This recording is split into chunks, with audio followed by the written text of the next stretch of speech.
With the Switch 2 announcement, there is a lot of speculation as to whether or not the console will be successful. I've discussed this in a previous video how I think the new design will be good for third-party titles, and especially for first-person shooters. But today I decided to do something a little bit different.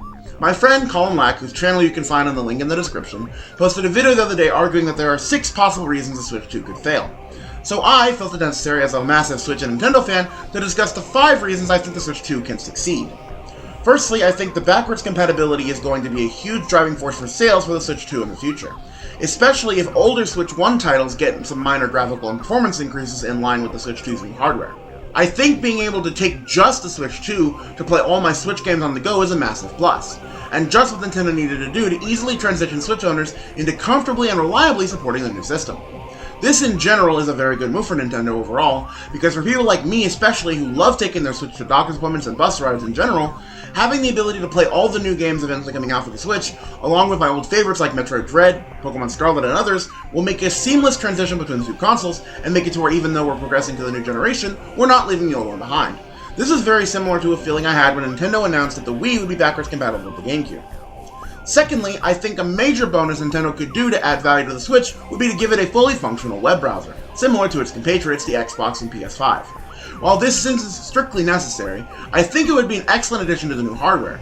We know that Nintendo would never release a web browser for the original Switch, but some hackers and modders were able to get a rudimentary one running through Homebrew on the Switch. So knowing the Switch 2 will be much more powerful than the original Switch, we can assume that a web browser wouldn't be out of the question, or even a crazy idea for them to implement. I know it may seem superfluous, but to me being able to Google something on my console sounds really fun. I love the idea of a game console being more than just for video games, but even for social media like Twitter and TikTok being accessible through the system, I think Nintendo puts the functionality of web browser on Switch 2, it'll be widely popular with its fanbase. Thirdly, and this is a major sticking point for me, but I believe if the Switch 2 brings GameCube games to its quote virtual console, similar to how they did with the NES, the Game Boy, the SNES, and the Nintendo 64, we're going to be pulling many fans from the mid-2000s to the new console, and bringing back old titles from the GameCube's small but impressive library could be an excellent new addition. Imagine being able to play Metroid Prime 2 Echoes on your Switch 2. I think that'd be perfect. But again, Nintendo has been a bit wary about releasing GameCube games for newer consoles. While I can't say why this is, I think it may have an issue to do with licensing, since many games on the GameCube were not strictly licensed to only Nintendo, but were third-party titles. And the major first-party titles such as Super Smash Bros. Melee, Metroid Prime 1, Pokemon XD Darkness, and others either have newer versions, such as the case of Smash Ultimate, remasters in the case of Prime, or just overall missteps with, in my opinion, of no excuse to hide from the Pokemon XD Darkness being on the system. I think being able to play these now 20-plus-year-old titles on the go, without resorting to emulation, would be an excellent plus for the new hardware. Fourthly, I think that Nintendo needs to release quality titles for the Switch 2 to succeed. The Switch succeeded partially due to the pandemic. Everyone was inside with nothing to do, and the Switch was the cheapest new console to buy at the time, so many people, myself included, took their stimulus payment monies and bought a Switch for their kids or for themselves. And it's the main reason why Animal Crossing New Horizons outsold the entirety of the Metroid series all by itself, becoming Nintendo's 9th best-selling series. I think releasing many prominent titles like Metroid Prime 4 Beyond, Mario Kart 9, and of course a new Zelda and Pokemon game would make a huge difference for the success of the system.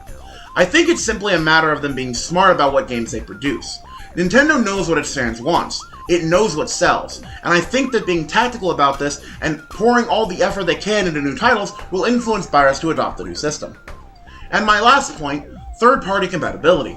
I think if Nintendo is kind to third-party developers and the hardware around the Switch isn't too difficult to design for, it'll make great third-party developers who are more comfortable with the Switch's new hardware, and more likely to make games exclusively or compatible with the Switch 2. There's already a huge rumor for games such as the Halo Master Chief Collection, Tekken 8, and Diablo 2 are coming to the Switch 2, and if that's true, those are some very heavy-hitting games that could easily bring over PC, PlayStation, and Xbox 6 players to come try out the new system. I think it's all about being open to new developers and third-party creators as possible, and if Nintendo is willing to work with these companies, it'll spell an excellent success story for the Switch 2 that I personally think will propel its sales into the $90 to $100 million mark by the time the end of the lifecycle occurs. But we'll just have to see. We won't be getting any new information most likely until April, but I'll be waiting with bated breath, and the moment this isn't available for pre-order, you can bet your ass I'm going to go after one. Anyway, those are just my 5 reasons I think Nintendo will succeed with the Switch 2. Again, this video was inspired by a video made by my good friend Colin Lack. I will leave a link to the video as well as his channel in the description and the comments down below. Let me know what your thoughts are on all this, and if you think you wish to switch to flop or fly. Anyway, this has been CDS, making you fun one video at a time, and I will see you guys in the next video.